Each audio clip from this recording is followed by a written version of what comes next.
নমস্কার, সবাই কেমন আছো?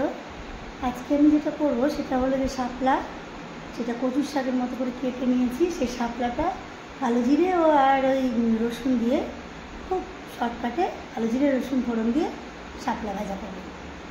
চলো দেখো, সকলে খুব ভালো থেকো আর আমার ইউটিউব চ্যানেলটা দেখতে থেকো। আর ভালো লাগলে একটা লাইক করো, সাথে থেকো। আর চ্যানেলের সমস্ত কিছু যা যা আমি দিই তা দেখতে থেকো। ভালো থেকো সকলে। তো শুরু করি শাপলা কালো জিরে আর রসুন ফোড়ন দিয়ে। চলো দেখো, এখন যেটা বলছি আমি শাপলা, সেই শাপলাটা কিচ্ছু না, পরিষ্কার করে কেটে ধুয়ে যেমন করে কচু ছাড়াই ঠিক সেইভাবে আমি এটাকে ওই কচুর লতির মতো করে ছাড়িয়ে নিয়েছি, বা কচুর মতো করে ছাড়িয়ে নিয়ে ধুয়ে ভালো করে তেলে কড়াই গরম করে তেল দিলাম, কালো জিরে আর একটু জিরে আর একটু রসুন আর একটু কাঁচা লঙ্কা, ব্যাস।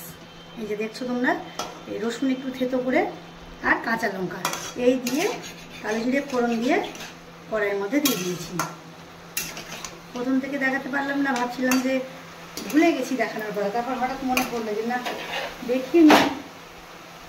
খুব সহজ রান্না। প্রথমে তেলে কালো জিরে ফোড়ন দিয়ে কাঁচা লঙ্কা আর রসুন একটু থেতো করে দিয়ে শাপলাগুলো ভালো করে কাটা ধোয়া ছিল ওটাকে দিয়ে দিলাম। এটাকে এবার আমি ভালো করে একটু নেড়ে নাড়াচাড়া করে ঢাকা দিয়ে দেবো। আজকে প্লেনই করবো, যে চিংড়ি মাছ দিয়ে ভালো হয়, যে কোনো মাছের কাঁটা দিয়েও ভালো হয়। আজকে এমনি করছি, আমি শুধু রসুন আর কাঁচা লঙ্কা ফোড়ন দিয়ে করছি। খেতে খুব ভালো লাগে গরম ভাতে। এটাও বাংলাদেশেরই রান্না, এখন এদিকেও মানুষ খাচ্ছে। এটাকে এবার ঢাকা দিয়ে দিচ্ছি কিছুক্ষণের জন্য, নিজেই জল ছাড়বে। দেখো রেডি হয়ে গেছে আমার। জল টল কিচ্ছু দিতে হয়নি। এই যে নামিয়ে নেবো এবার নাড়াচাড়া দিয়ে।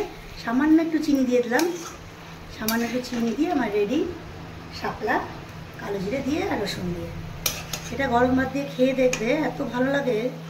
এর মধ্যে চিংড়ি দিয়েও তোমরা করতে পারো, চিংড়ি মাছ ভেজে তার মধ্যে দিয়েও করতে পারো। এই বন্ধ করে দিলাম, এখন নামিয়ে নেবো। শাপলা আমার রেডি হয়ে গেছে। চল তাহলে নামিয়ে নিই।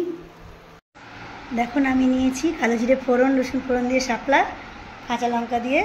এভাবে তোমরা করে খাবে, খুব সুন্দর। আর কোনো মশলা লাগে না দিতে, খুব টেস্টিও হয়। গরম ভাতে মেখে এরকমভাবে করে খাবে।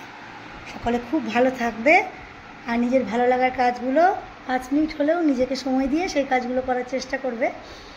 আর ভালো থাকবে, সুস্থ থাকবে। আজকে আসি তাহলে, ভালো থেকো সকলে। আর এটা করে খেয়েও আসি, টাটা।